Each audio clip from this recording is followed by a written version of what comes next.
மீனராசியை பொறுத்த வரைக்கும் ராசி அதிபதி ராசிக்கே ஏப்ரலுக்கு பிறகு ராசியை பார்க்கறதுனால இது ஒரு நல்ல ஆண்டு 2026. ஆனாலும் ராசியில் சனி பகவான் இருக்கிறதுனால அனைத்து வேலையும் ஸ்லோவாக நடக்கும். ஒரு மாதத்தில் முடிக்கிற வேலை 3 மாதம் ஆகிடும். தடைப்பட்டு நிற்கும். சிந்தனையில் தடுமாற்றம் இருக்கும். ஒரு சொல்லான்னு நினைப்பீங்க, வீட்டுக்கு வந்ததுக்கப்புறம் ஐயோ இந்த சண்டையில் இந்த பேச்சுவார்த்தையில் நம்ம இதை சொல்லிடலாமேன்னு தோணும். ஸோ அது மாதிரி புத்தி மந்தப்படும், சிந்தனையில் மாற்றம் ஏற்படும்.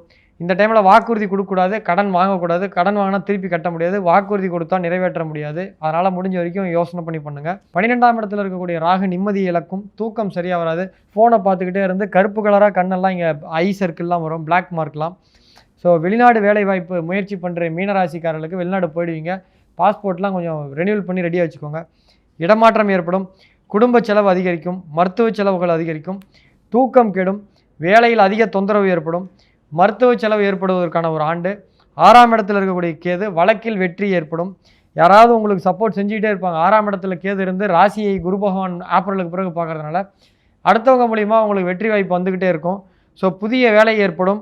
அனுபவம் இல்லாத புதிய தொழில் பண்ணிங்கன்னா அதில் நஷ்டம் ஏற்படும். ஸோ ஏப்ரலுக்கு பிறகு வரைக்கும் வெயிட் பண்ணுங்கள். அனுபவம் இல்லாத தொழில் பண்ணாதீங்க. வேலையாட்கள் மாற்றம் ஏற்படும், வேலையில் ப்ரொமோஷன், சம்பள உயர்வு ஏற்படும். ஏப்ரலுக்கு பிறகு மீனம் வெற்றி.